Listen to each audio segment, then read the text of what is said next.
It has been a remarkable year for Colombia as it continues to work its way through the peace process. This year ended with an historic effort by the rebel group to de-escalate the conflict.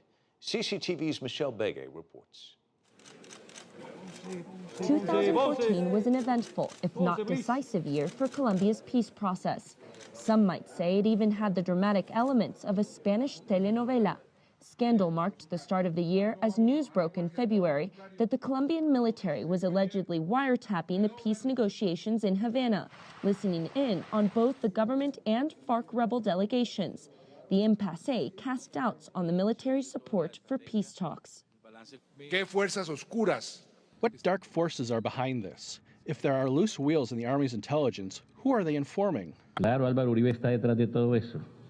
Former President Álvaro Uribe is behind all of this. Let us not forget he is the public enemy of the peace talks. The shadow over the talks seemed to lift in mid-May when negotiators announced agreement in the fight against drug trafficking and cultivation of illegal crops, the third item on a 5-point agenda.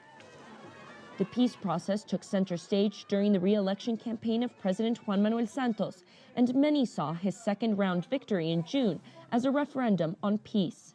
Actos de paz. Acts of peace. That is what Colombia wants. Historic steps were taken in August as 12 victims of both sides of Colombia's armed conflict met with government and FARC representatives in Havana. A total of 60 victims would have this unprecedented experience of facing their enemies and giving voice to their emotions. No nos han pedido perdón todavía. They haven't asked for our forgiveness yet, but we're waiting for it because our generations have suffered. We came without hate.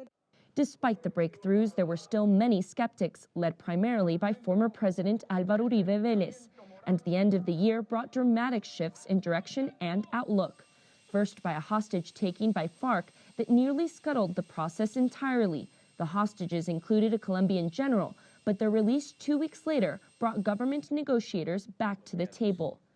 But arguably, the biggest announcement came December 17th, when FARC declared an indefinite unilateral ceasefire, giving observers cause for greater optimism.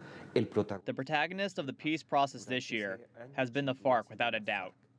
And if everything goes as planned, the protagonist in 2015 will be Juan Manuel Santos, because he will sign the peace, and the era of the post-conflict will begin. The indefinite ceasefire by the FARC has only just begun, and there are still many more hurdles for the peace process. Negotiators are still hashing out 2 final agreements of the 5-point agenda, but even President Juan Manuel Santos has expressed his wish that 2015 be the year that brings a long-awaited peace. Michelle Begue, CCTV, Colombia.